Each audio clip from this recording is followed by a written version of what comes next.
Boa noite. Você assiste a partir de agora ao Espaço Público, programa de entrevistas da TV Brasil. Hoje nós faremos um programa especial direto de nossos estúdios em São Paulo. Nosso convidado é Luiz Gonzaga Beluso, economista, diretor da FACAMP, Faculdades de Campinas, que foi secretário de Política Econômica do Ministério da Fazenda entre 1985 e 1987. Como o programa de hoje é gravado, não haverá participação pelas redes sociais. Aqui em nosso estúdio, convidamos Caterine Vieira, editora de Brasil do jornal Valor Econômico.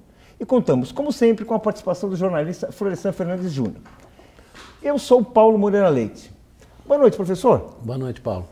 Professor, é muito importante para nós receber uma pessoa com a sua experiência de governo, de crítico de governo, de muita convivência, exatamente dias depois, né, da mudança no posto crucial da economia brasileira, que é o Ministério da Fazenda.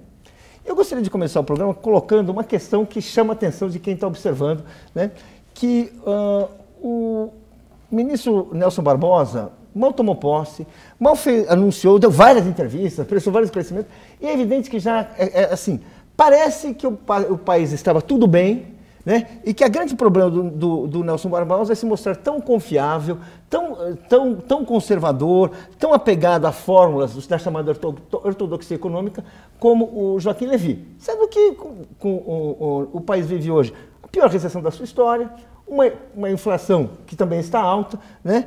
Perdeu o grau de investimento, que era outro meta estratégico. Ou seja, em vez de ter um ambiente propício para discutir ideias novas, parece que o ministro está sendo obrigado a apenas se apegar àquilo que foi feito e que deu esses resultados aí. Isso que é uma chantagem mesmo?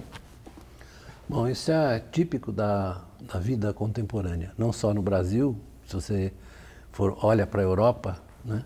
Você olha que também a inação nasce dessa supremacia dos mercados financeiros. Isso é uma coisa estrutural, né? Aqui nos Estados Unidos, aliás, o ex-economista-chefe do FMI, Simon Johnson, escreveu um artigo chamado The Quiet Coup. O golpe silencioso. O golpe silencioso. Ele estava lá dentro, né? E observou como, na verdade, essas forças, isso é um processo, né, social, de empoderamento, como gosta de dizer o ministro Delfim Neto, né?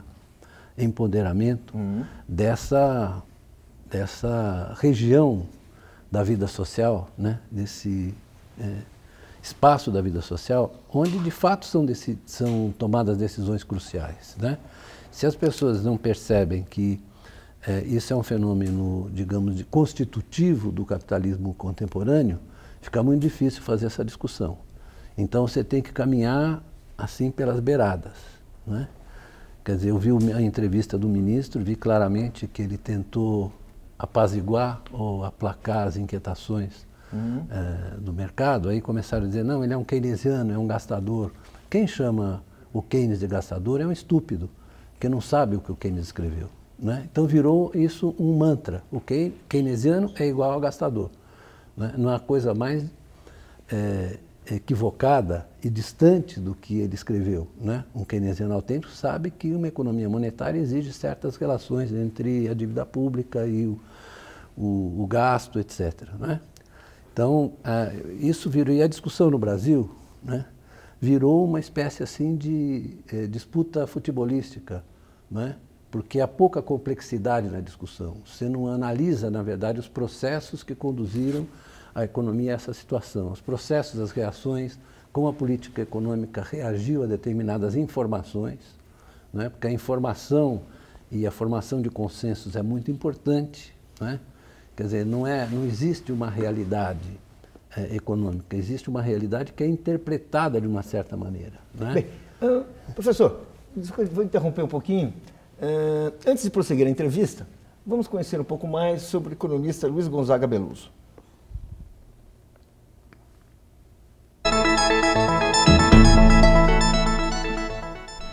Luiz Gonzaga Beluso nasceu em 29 de outubro de 1942, na cidade de Bariri, em São Paulo.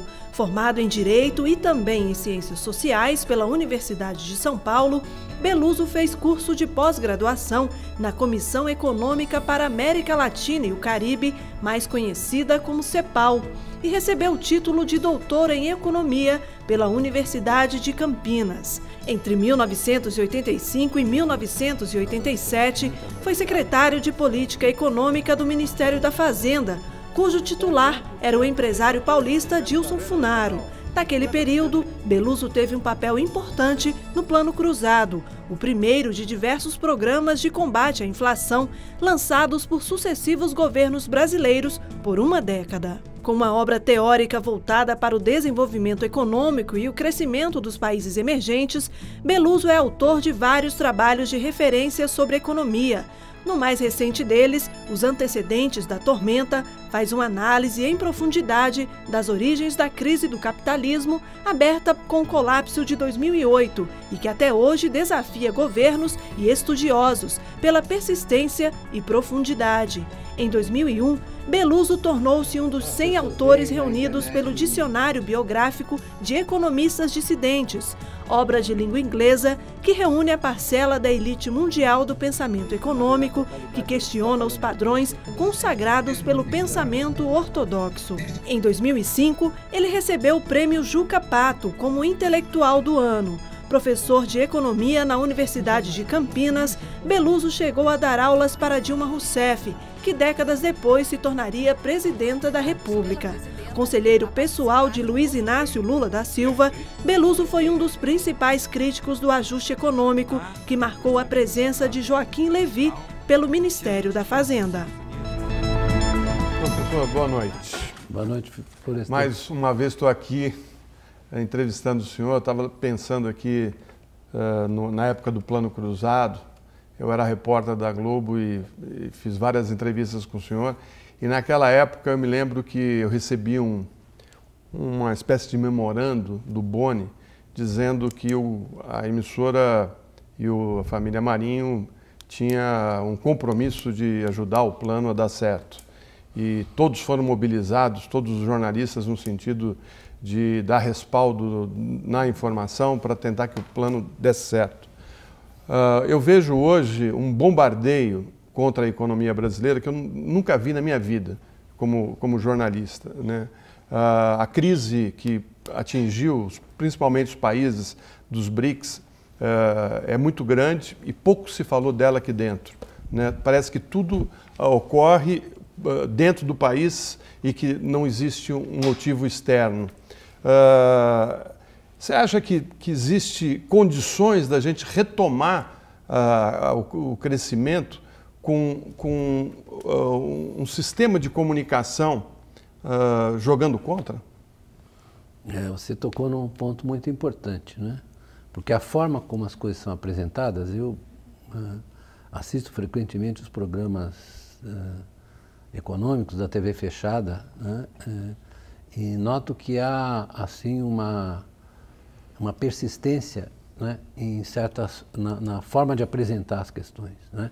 Você tocou num ponto importante, né? Ontem mesmo eu estava lendo um artigo de um economista, que é o economista-chefe do Citigroup, né? Chama-se William Buiter, que é um economista respeitadíssimo e, ao mesmo tempo, é da corrente principal, digamos, né? E ele estava dizendo, olha, a crise não terminou. Na verdade, nós estamos correndo o risco de ter uma outra recessão mundial em 2016, por conta de vários movimentos que estão se acumulando e estão se casando. A desaceleração chinesa, o baixo crescimento da economia americana, baixo e frágil crescimento da economia americana e a estagnação da economia europeia, né? Além do Buiter, eu posso citar o Lawrence Summers, que foi secretário do Tesouro do Clinton, né? E hoje está falando na estagnação mundial. Então é muito difícil, porque eu volto a dizer que a discussão no Brasil ficou muito provinciana, porque nós desconhecemos completamente o que está ocorrendo na economia mundial. E o que está ocorrendo não é bom.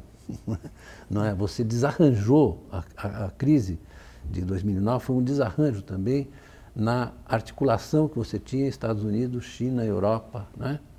E como em economia a gente deve prestar atenção nas relações, né?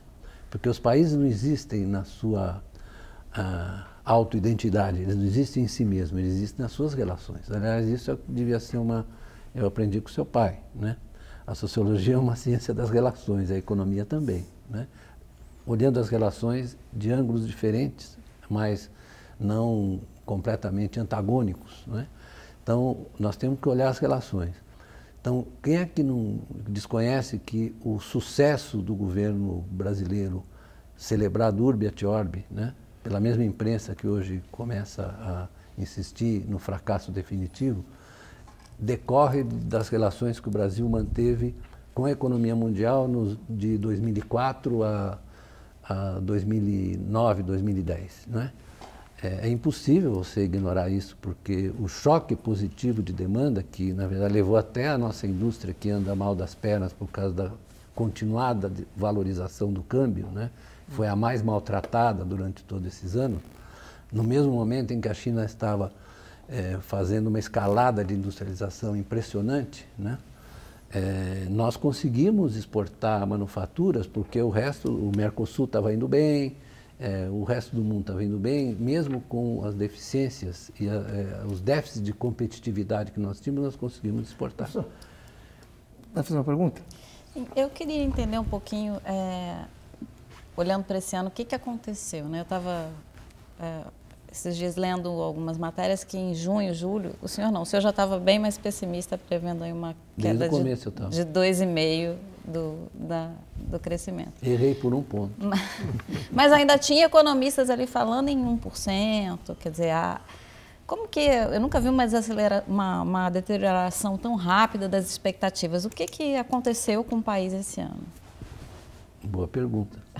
A minha visão, né, que não quer dizer que seja a certa, mas do meu ponto de vista, eu vou fazer uma imagem que a minha fisioterapeuta Karen fez, quando eu expliquei para ela o que aconteceu.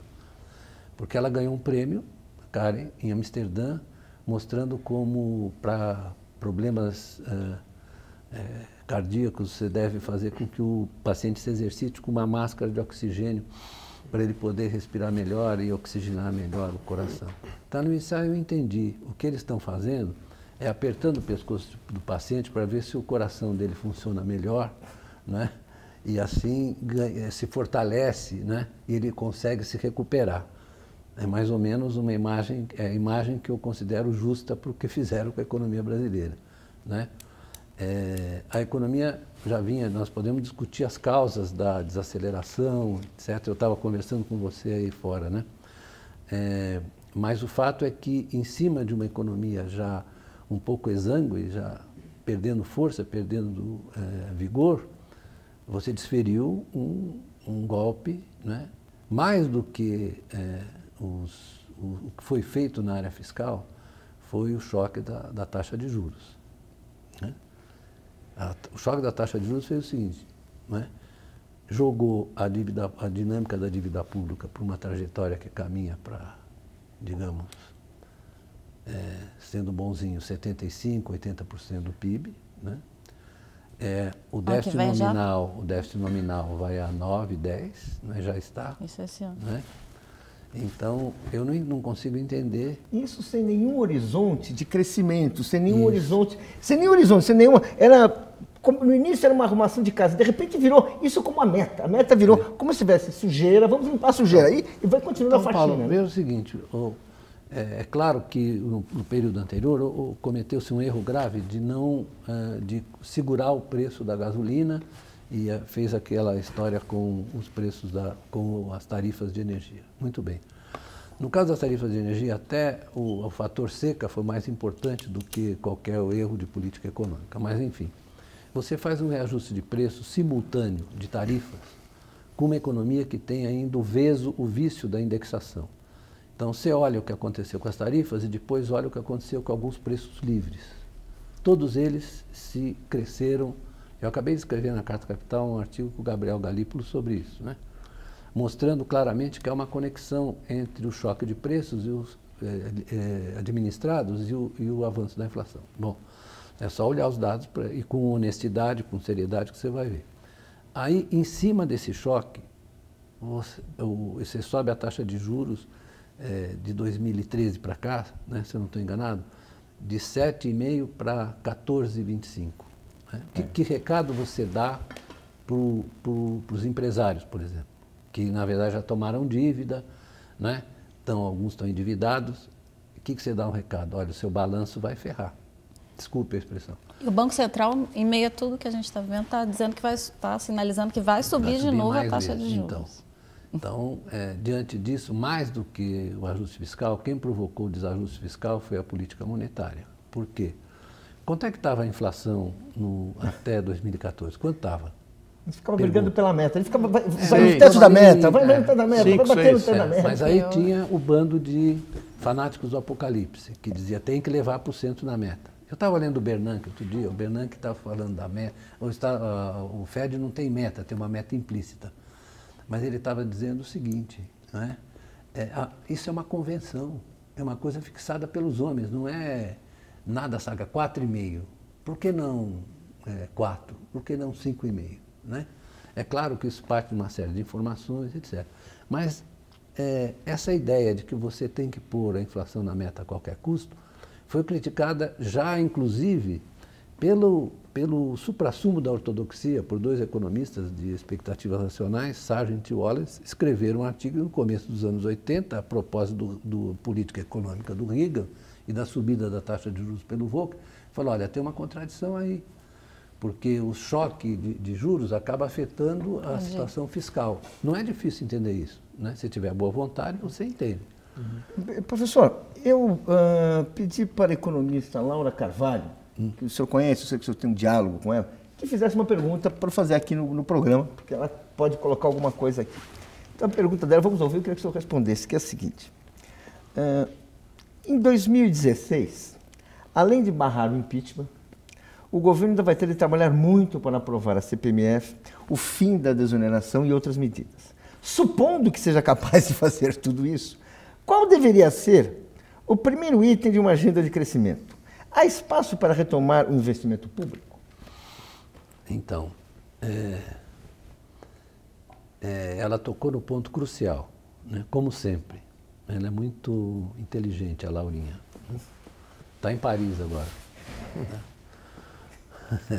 Mas eu diria que essa é a questão central, não é? Como o governo vai rearranjar o ajuste fiscal para abrir um espaço para o investimento público e para coordenar também o setor privado, não é? Isso precisa ter imaginação, tanto do ponto de vista da reordenação do orçamento, para abrir um espaço para o gasto sem comprometer ainda mais as metas fiscais. Não é fácil, a gente precisa sentar e discutir isso com muito cuidado e muita modéstia, porque ninguém sabe tudo, né? E, além disso, fazer com que o sistema de crédito também se recupere. Eu estou muito preocupado com os efeitos, por exemplo, estou muito preocupado que as informações não são boas, com os efeitos da Lava Jato sobre o sistema bancário brasileiro, né? O senhor falou disso, eu não entendi muito bem. Por que está agora nos bancos? Porque o sistema óleo e gás já foi, né? Essas empresas não estão servindo as dívidas que contraíram. E eu estou mais... São empresas enormes, dívidas enormes. Né? Dívidas enormes. Eu estou dando uma informação, digamos, de cocheira. A segunda questão é que... Quer dizer, os bancos podem... A gente pode ter um colapso no sistema bancário. O sistema bancário brasileiro é muito rígido, como se diz, é muito bem defendido, mas há limite para empresta pouco, cobra juro alto.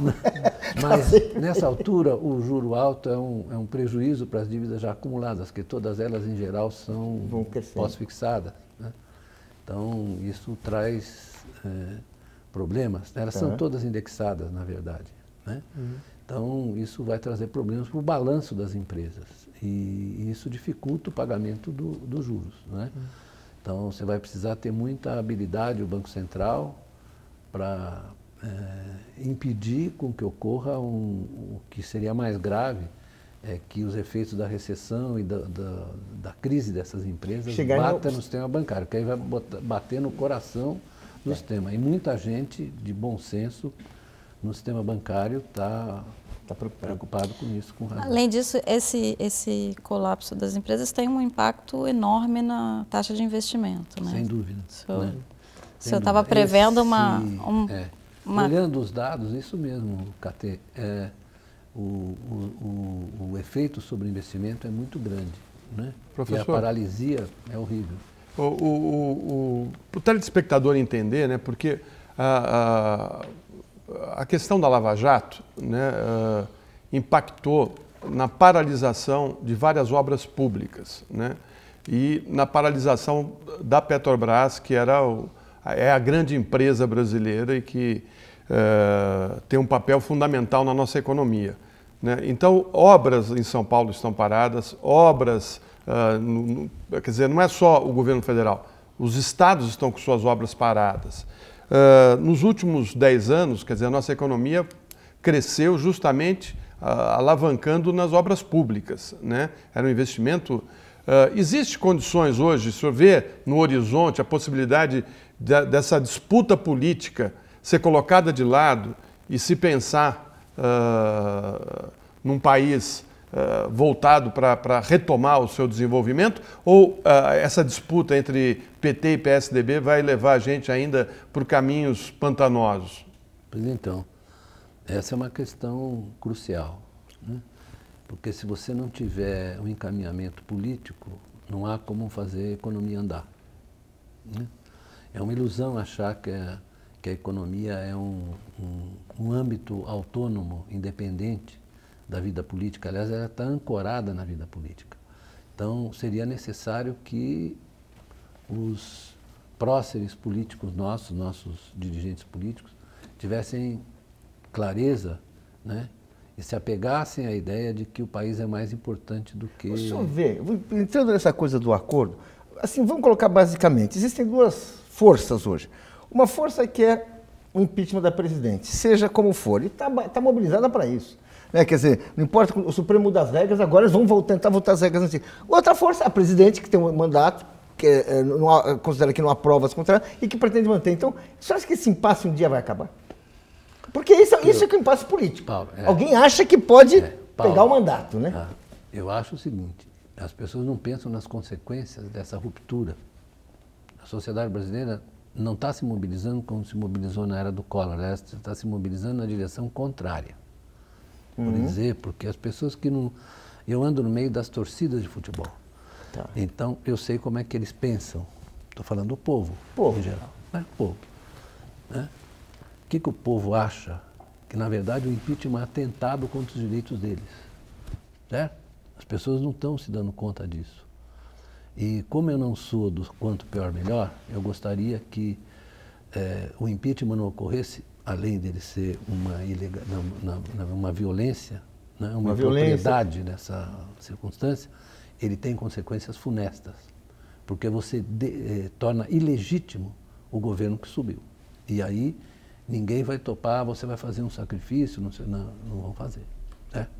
Então, eu estou te dizendo porque eu converso com as pessoas. Né? A gente viu aqui que a sociedade civil organizada não vai aceitar. Não vai. Né? Então essa coisa de unidade nacional não vai ocorrer se todos não estiverem juntos no mesmo processo. Né? Assim, é realmente uma situação delicada que eu acho que o país nunca viveu isso. O senhor passou por 64, era assim naquela época? Nem em 64 era assim. Até em 64, diga-se de passagem, a capacidade de reação da sociedade brasileira era menor, eu diria, né? Agora não, você tem um grau de... Eu vim pensando hoje, quando vinha para cá, lendo uma matéria sobre o movimento das mulheres, por exemplo, né? Aquela passeata em Brasília, né? Sobre os outros setores sempre marginalizados na sociedade brasileira, que se mobilizaram. Então é outra composição da sociedade. Eu quase fiquei assim impressionado com o vigor da resposta, né? Porque não era exatamente assim.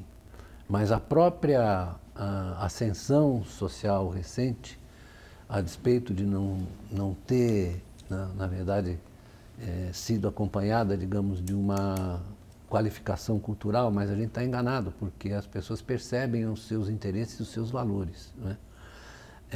E acho que é um engano, né? Não acho bom que a gente chegue ao ponto da ruptura, porque se chegar ao ponto da ruptura não vai ter sossego aqui. não vai ter sossego, porque as pessoas não vão aceitar. Né? Muito menos aceitar uma ruptura seguida de uma perda de qualidade da vida. Né? Uma crise econômica. Uma crise econômica, né? Você está vendo claramente que isso está mobilizando de maneira distinta. Então, a democracia, ela existe exatamente para mediar essas coisas. Professor, eu queria fazer o Estado democrático existe para isso. Eu queria saber se é possível fazer uma associação entre essa situação de paralisia econômica que nós estamos vivendo e que a Europa está vivendo e que o mundo, de certa maneira, está vivendo com graus maiores, com a emergência de movimentos fascistas. Isso é uma associação que já se faz na Europa hoje. Você tem um país que tem um governo fascista como a Hungria, na França, o Front National foi a legenda mais votada no primeiro turno das eleições regionais. Você tem vários países nórdicos, esse movimento de extrema-direita ganhando força. Eu pergunto, se a gente concorda que há um deslocamento do centro-direita brasileiro para a direita, passando a concordar com uma solução autoritária, uma solução extralegal, que é um impeachment sem base real, quer dizer, não é como imputar um crime de responsabilidade do presidente. Mas essa seria uma versão dessa extrema direitização da política, nessa fase em que o capital financeiro está comandando, é isso? Tem muita semelhança com os anos 30, né? Com os anos 20 e 30, muita semelhança. Mais do que a gente imagina. Quem estiver interessado em ler um livro que cuida desse assunto, leia A Grande Transformação, do Cal Polanyi, né? Tem em português. Ele conta, ele na verdade reconstitui a saga do surgimento do autoritarismo. Ele diz que o coletivismo, em suas várias versões, ele não era um problema ideológico, era uma defesa da sociedade contra as malfeitorias do mercado. Né? Nós estamos vendo essa separação que no pós-guerra juntaram, né? Juntaram a política com a economia. E durante algum tempo essa junção funcionou bem, né? Muito bem. Funcionou muito bem e também proporcionou a nossa industrialização, aos trancos e barrancos, mais proporcionou. Então eu quero te dizer que o Orbán, por exemplo, ou a Marine Le Pen, o Orbán na Hungria, o Marine Le Pen, o Farage na Inglaterra, né? E o Donald Trump nos Estados Unidos. É o candidato republicano que tem... Está ali, né? Certamente, o Donald Trump, né? E foi curioso agora essa troca de elogios entre o Donald Trump e o Putin, né? O Putin falou bem do Donald Trump e vice-versa, né? Então, eu não acho que o Putin seja, mas enfim, esse é o clima que você está montando, né? Hoje o Krugman publicou um artigo no New York Times, você leu também, né? Muito bom o artigo, falando que, na verdade, Donald Trump não é uma figura estranha no Partido Republicano, muito ao contrário. Ele reproduz o Bush, etc. Né? Então nós estamos assistindo isso, né? Só que eu entendo que, nesse momento, apesar da vitória nos votos do partido, os partidos tradicionais que estão perdendo, por exemplo, o poder, estão perdendo força, né? Isso é um sintoma ruim. Apesar deles não fazerem nada, é um sintoma ruim, né? Porque os dois partidos, o PSOE e o PP, perderam posição para quem? Para o Podemos, para o... Cidadãos, que é um Podemos de direita. É um Podemos de direita, e para um espectro de partidos menores de extrema esquerda, né? Então, essa polarização política, eu não sei se vai ser resolvida da mesma maneira. Não... Vamos fazer um rápido intervalo, mas voltamos em instantes com o economista Luiz Gonzaga Beluso. Não saia daí.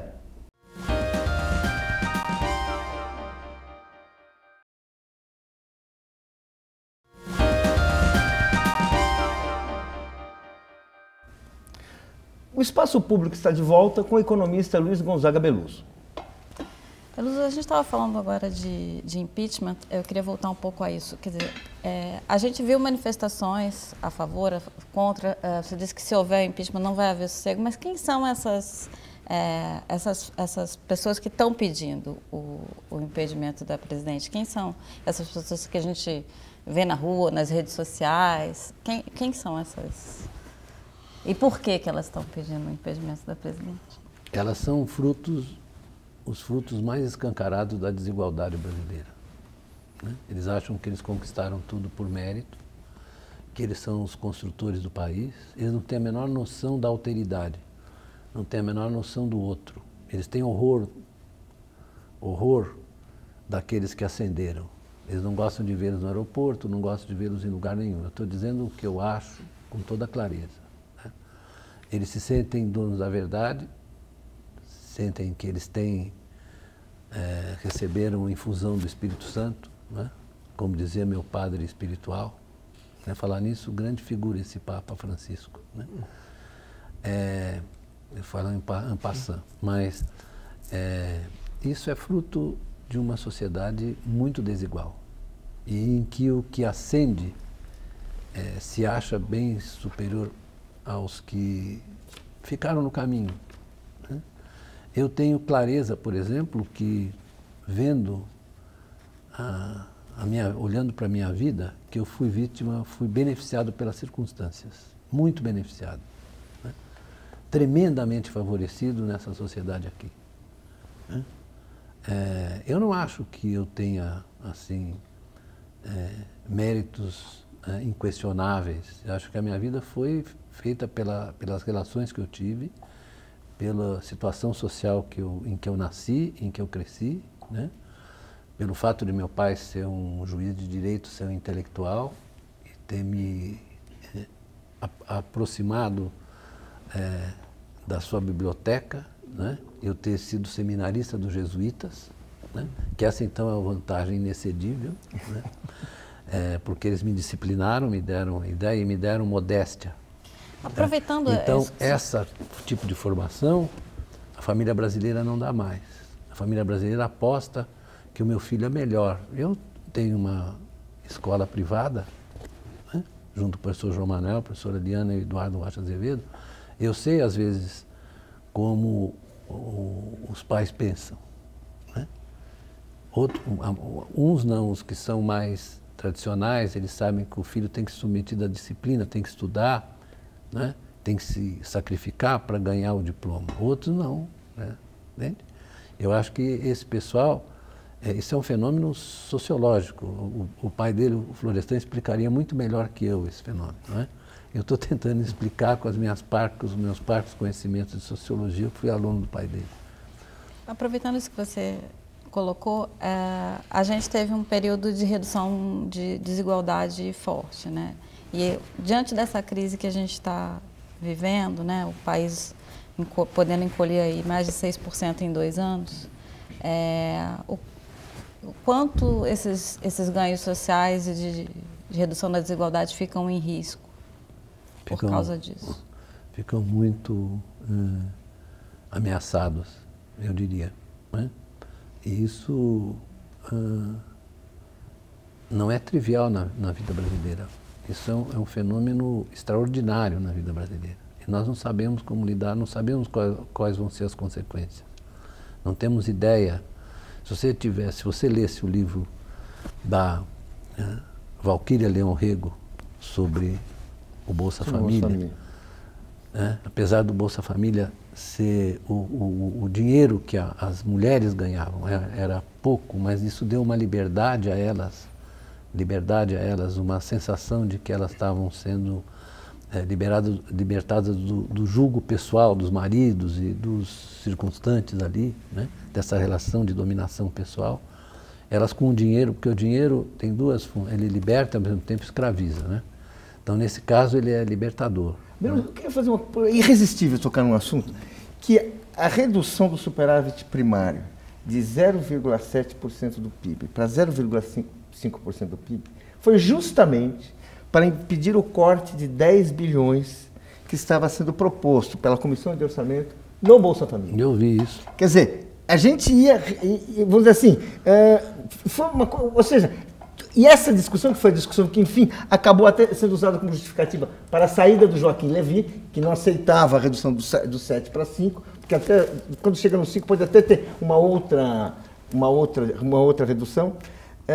E ela ocorre no momento em que a revista Foreign Affairs, uma das revistas de conhecimento mais respeitadas do mundo, escreve um artigo rasgando elogios ao Bolsa Família, justo na hora em que estava se pensando em corte. Que país que nós estamos?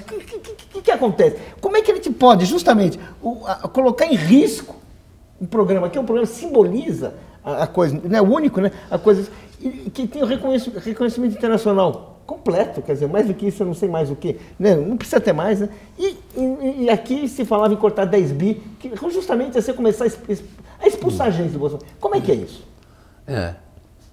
Podia ter havido mais critério na escolha de onde vai cortar, né? Porque justamente esse programa não pode cortar. Como vai cortar? Tem gente que diz, bom, tem problemas de gestão, como tudo tem problemas de gestão. Né? Tá numa casa de Agora família, tem que olhar o conjunto da obra, e não a exceção. Né? Se você for ao interior da Paraíba ou de Alagoas e conversar com as pessoas que vivem de Bolsa Família, você vai ver que isso foi uma redenção, digamos, modesta, mas foi uma redenção. Então, para um país que tem essa tradição de oligarquias autoritárias e patrocinadoras da desigualdade, isso foi uma bênção para eles. O que eles viram que eles podem melhorar de vida. Porque você deu uma esperança, mesmo que modesta, para que as pessoas pudessem viver num clima de mais liberdade, de mais autonomia, etc. Professor, eu estava vendo alguns números, inclusive da ONU, e uma matéria grande da Deutsche Welle, que mostra que a pobreza na Alemanha cresceu bastante. Nós temos hoje 13 milhões, pouco mais de 13 milhões de alemães vivendo na pobreza. É lógico que a pobreza deles é diferente da nossa. Claro. Nós temos cerca de 10 milhões de espanhóis vivendo na pobreza. Nós temos 20% da população de Portugal vivendo na pobreza. Portugal, tragédia. Nós temos 44 milhões de norte-americanos vivendo na pobreza. Aí eu pergunto, o que está acontecendo com o sistema capitalista? O dinheiro está servindo a alguns senhores do capital, está deixando de ser investido na produção e no crescimento? Que mundo a gente tem pela frente? Então, há uma dimensão em tudo isso que ocorrendo na Alemanha, na Europa em geral e nos Estados Unidos em particular, né, que é uma mudança importante no mercado de trabalho e no dinamismo das economias. Como você falou, o investimento está nos níveis mais baixos, tanto nos Estados Unidos e não é por acaso, quanto na Europa. Não é por acaso que o Fundo Monetário, o próprio Fundo Monetário faz exaltações, não é? ou conclama a que os países iniciem programas de investimento em infraestrutura, né? Os artigos dos economistas, do Blanchard, por exemplo, não é? Falando da importância do multiplicador fiscal, etc, etc. Mas está difícil porque você tem um bloqueio em cima. Quem é que bloqueia? Né? São os congressos, são os parlamentos, etc., que estão carregados de interesses, carregam os interesses dos mercados financeiros. Isso é tão claro. Eu contei a história do Simon Johnson, né, que foi economista-chefe do Fundo Monetário, contando as agruras dos executivos públicos para lidar com essas questões, né? E a dominação que é exercida sobre eles. E ele é insuspeito. Ele foi economista-chefe, não se trata de um bolivariano. Trata-se de um sujeito formado no MIT. Né? Eu até tenho admiração por ele, porque ele teve essa coragem. Né? Como outros contaram essa história. Então, o mais grave, né, de tudo é o aumento da precarização, falando dos mercados de trabalho. Né? Se você consultar o blog do Robert Reich, que foi secretário do Trabalho do Clinton, aliás, ele é um homem muito engraçado, eu vou contar uma história dele. Ele mostra que mais de 40% da força de trabalho americana está submetida ao Zero Hour Contract, ao contrato precário. Então, o sujeito trabalha 2 dias por semana e recebe uma renda realmente rebaixada. Por isso que aumenta o emprego formalmente nos Estados Unidos, você registra aumento do emprego e a renda dos trabalhadores não sobe. E como não sobe, também as empresas olham, elas estão investidas em outro lugar, porque você criou a seguinte polarização. O gasto é realizado nos Estados Unidos e a formação da renda se dá na China. porque é lá que as empresas investiram, etc. Né? Então você tem uma fratura, né, entre essas duas economias nacionais. Né? Nos Estados Unidos, a indústria está perdendo peso de uma maneira muito rápida, tão rápida quanto o Brasil está perdendo, né? Tão rapidamente quanto o Brasil está perdendo. Então, esse Robert Reich, ele publicou um livro recentemente, mostrando que essa tendência vai tornar muito difícil a recuperação mais rápida da economia americana, isso para não falar na Europa. Né? Na Alemanha está ocorrendo, a Alemanha é um país que vive basicamente das exportações líquidas.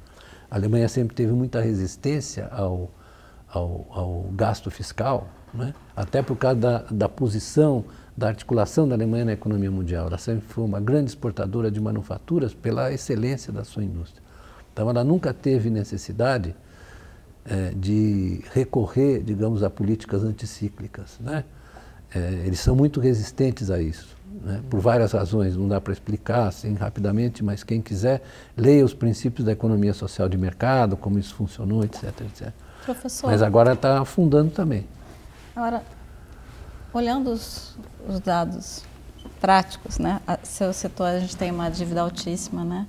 Um déficit nominal altíssimo, e o que nos coloca um pouco nesse momento vulneráveis a esses credores que estão nos exigindo aí o ajuste fiscal, que ontem já deram um certo sinal de crítica ao novo ministro. O que precisa fazer agora, nesse momento, para continuar garantindo que a gente tenha dinheiro para pagar o Bolsa Família e para tocar programas sociais? Vou repetir o que disse a economista de uma dessas agências de risco, das quais eu tenho horror, porque elas foram uma das responsáveis pela crise financeira. Estavam metidas no meio, deram um AAA para todo mundo. Mas ela disse o seguinte: o problema da economia americana, da economia brasileira, é que ela está encolhendo, shrinking. Desculpa o negócio, é isso que ela falou, certo? Da agência de risco. Então ela precisa parar de shrinking.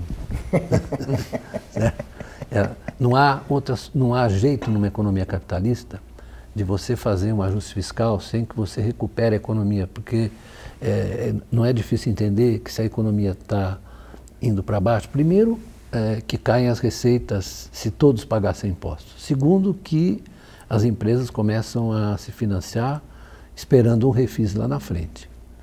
Então desculpe a expressão, mas é self-defeating. Isso, na verdade, é um processo que, na verdade, se contradiz. Autodestruição. Autodestrutivo. Né? Então é preciso se arrumar algum ponto, alguma alavanca para a economia se recuperar. O que está na cabeça, o câmbio pode ser, se a economia mundial não seguir a trajetória que o William Buter disse que vai cair, né? Que o comércio mundial vai encolher. Espero que ele não tenha razão. Os economistas frequentemente não têm razão. Espero que ele não tenha razão, mas parece que tudo aponta na direção do que ele está dizendo. Então, você precisa, na verdade, engendrar algum mecanismo de gasto, seja ele privado, seja público, né, para tirar a economia do buraco. Se você continuar ajustando para baixo, certamente você não vai conseguir. Com a sua experiência de governo, de conselheiro de presidente, o que o senhor acha que dá para pensar para fazer isso? Dá para pensar, você fazer eu não tenho informação sobre isso, numa reorganização orçamentária, de modo a que fique algum recurso disponível para você começar um processo de cooperação com o setor privado, que você volte a investir em infraestrutura. Aliás, todo mundo diz isso, né? Até mesmo o pessoal até mesmo o Levy dizia, né?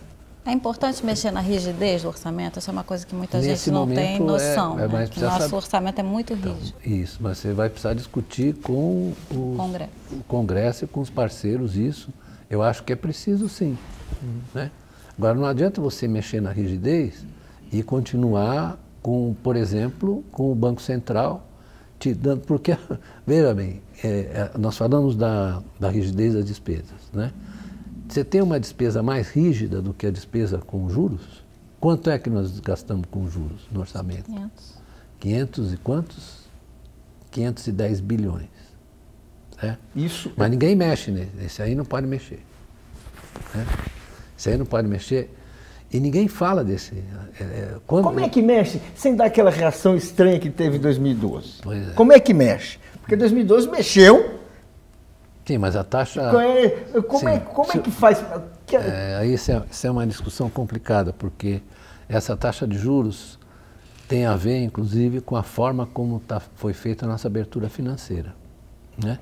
Nós temos uma dependência grande dos fluxos de capitais, sobretudo os que fazem arbitragem, né? Com juros e câmbio aqui. Você compara...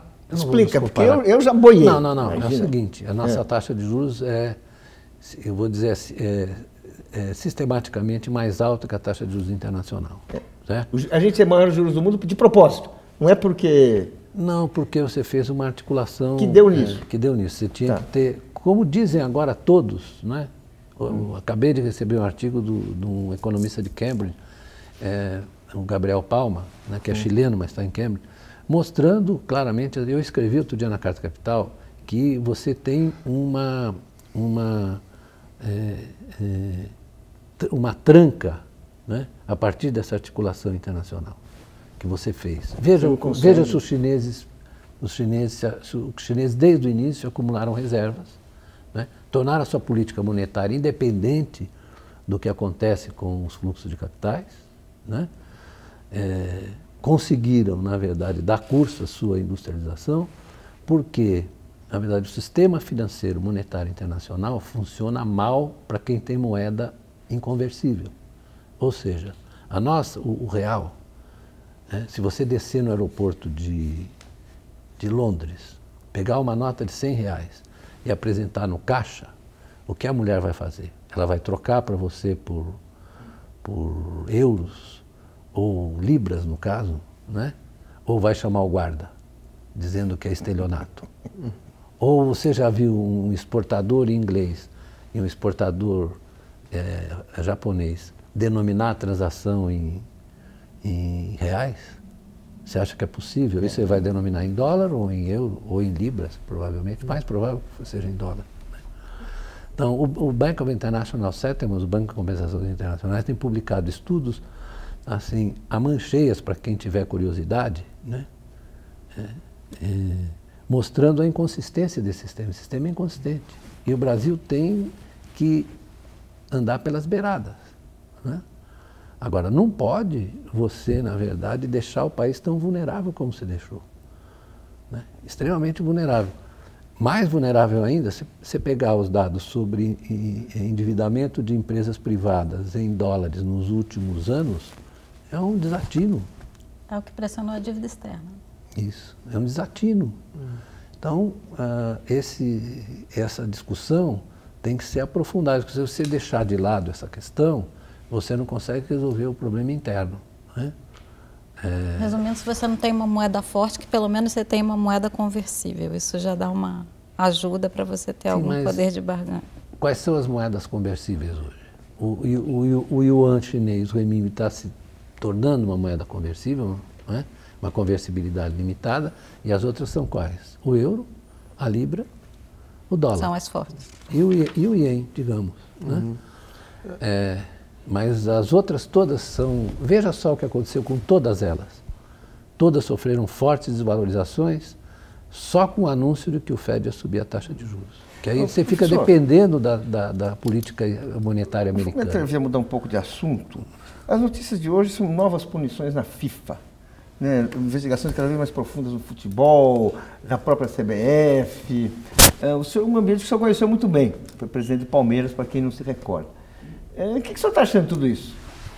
Eu acho que finalmente você está começando a invadir uma esfera que era totalmente dominada por propina, por interesses, etc. Né? Sobretudo, se você olhar bem, no centro disso estão as negociações dos direitos de transmissão. Né? Porque o futebol se tornou um esporte universal. Né? Todo mundo gosta de ver futebol. Então, a negociação dos direitos de transmissão é que está no centro dessa questão e envolve muita gente que ainda não apareceu. Você No sabe Brasil, do que por eu estou exemplo, falando. quem ainda não apareceu? Quem vende os direitos de transmissão, né? E quem compra também, né? Quem compra e quem vende. Né? Quem compra e quem vende. Na verdade, a maior parte da propina vem daí, né? Isso foi apanhado claramente pelo FBI, né? E agora as autoridades brasileiras começaram a se mobilizar, né, diante da evidência. É interessante, né? Porque quer dizer, o FBI faz essa investigação dentro do maior sigilo. Durante 4 anos, nada saiu na imprensa, nada vazou, delações premiadas sendo feitas, gente denunciando os esquemas. Eles chegam na Suíça, prendem as pessoas com todo o processo já definido. Não é um exemplo para o Brasil de como deve ser feito? Porque lá, se vazar, isso acarreta a nulidade do processo, né? Aqui no Brasil... Você estimula o vazamento. Você para estimular a tem punição, um sistema, né, de vazamento, o que é muito ruim para o Estado de Direito brasileiro, porque isso viola as garantias individuais, né? Se você está fazendo delação premiada, você tem que ser ao mesmo tempo protegido, né? E ao mesmo tempo instado a dizer a verdade, sem que isso acabe virando uma questão midiática, né? Então, é claro que nós temos um déficit aí muito, muito claro. Lá eles fizeram tudo, como se diz, 4 anos, né? Ninguém sabia quem estava fazendo delação premiada, mas aí cada um é cada um. Você concorda, né, com uma análise feita até pelo economista Gessner Oliveira? Sim, Gessner. É o Gessner. Que Foi fala, meu aluno. Que ele fala que a Teve Lava a Jato... infelicidade de ser meu aluno. Hã? Teve a infelicidade de ser meu aluno. E ele fala que a Lava Jato é responsável por uma queda de 2% do PIB. Como o PIB está caindo 3% esse ano... É o cálculo do Ministério da Fazenda também. Exatamente. Eu só concordo com isso, é isso mesmo. Quer dizer, nós estamos assistindo uma coisa que tem um aspecto jurídico, agora é um desastre econômico ainda imenso. O desemprego e outras coisas mas aí assim, é irreversível, né? Você vê ontem tem uma manifestação... Não, sem dúvida, eu não sei Você já se falou é sobre isso, precisamente... eu estou eu já falei muitas vezes. Não sei se é precisamente 2%, mas o impacto sobre o investimento é muito alto.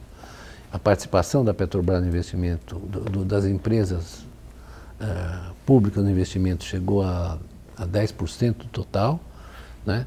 Então tem uma participação grande, se você juntar com as outras empresas é maior ainda, né?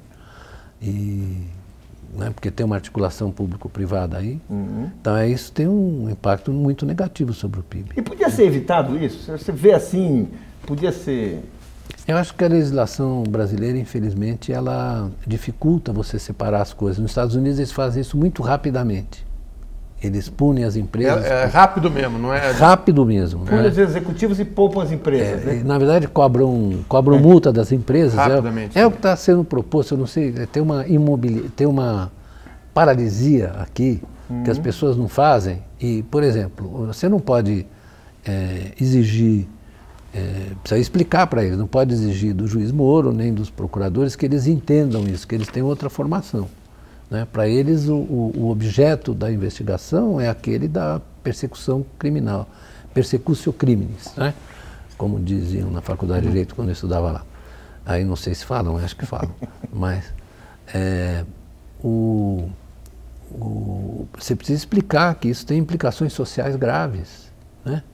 Não adianta hostilizá-los como hostilizar, tem que explicar, chegar lá, olha, alguém tem que chegar lá e falar, olha, isso está causando dano irreparável às famílias, aos desempregados, a manifestação dos sindicatos metalúrgicos de Niterói ontem, né? Eu estou dizendo que isso vai criar um clima social insustentável, né? Então precisa ter responsabilidade, você não pode atingir as pessoas porque você quer punir os executivos que cometeram malfeitorias. Pune e separa isso. Foi muito... Até você chegar a essa discussão da leniência e tal, demorou um tempão, né? Enquanto isso, as pessoas iam para a rua. Professor, como é que fica a situação do Mercosul com a eleição na Argentina e na Venezuela? Pensando um pouco para o futuro, o que a gente vai conseguir um dia ainda ter a América do Sul unida dentro de um projeto ou isso aí já não está fora do horizonte? Olha, Eu, na verdade, participei do acordo inicial Brasil-Argentina. Eu estava no governo, né? Nós definimos as linhas principais que acabou se transformando. O embaixador Samuel Pinheiro Guimarães, né? Eu até dizia que os argentinos iam botar uma estátua para ele lá. Mas eu acho que o Mercosul foi uma boa iniciativa, mas ele precisa avançar. Precisa avançar na integração. Avançar em que sentido? Avançar no sentido avançar de um como? acordo de investimentos recíprocos, não é? Tem que haver um fórum, eu diria um fórum entre empresários brasileiros e empresários argentinos para eles acertarem as diferenças, porque senão o acordo de investimento não sai, né? A Argentina, diferentemente do Brasil, não tem instituições, por exemplo, como o BNDES, que poderiam ser... eu gostaria, por exemplo, que o Banco dos BRICS entrasse nisso, né? Nós falamos do Banco dos BRICS, né? Isso é do maior interesse dos chineses, por exemplo. Só que nós precisamos apresentar os projetos que nos interessam. Como é que vai ficar a posição do Brasil dentro do Mercosul, né? A gente já viu ontem aí que tem um melindre diplomático, né? O Brasil tem relações comerciais muito importantes com a Argentina, mas a presidente Dilma ontem já mostrou que discorda um pouco do presidente Macri com relação à Venezuela. Então, eu quero dizer minha posição, né? Nós temos que ter uma atitude muito clara em relação à Venezuela. Nós não podemos concordar com tudo que está ocorrendo, sobretudo com a prisão de opositores, certo? Nenhum de nós pode concordar com isso, né? A outra coisa é a situação econômica concreta da Venezuela, né?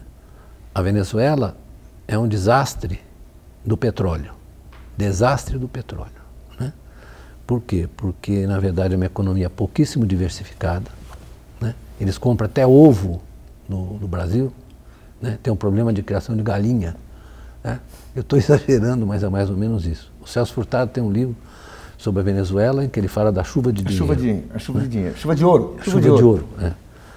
E a Venezuela viveu o tempo inteiro em cima do petróleo, com as oligarquias venezuelanas se aproveitando daquilo, fazendo o diabo e tal. E isso foi a reação chavista.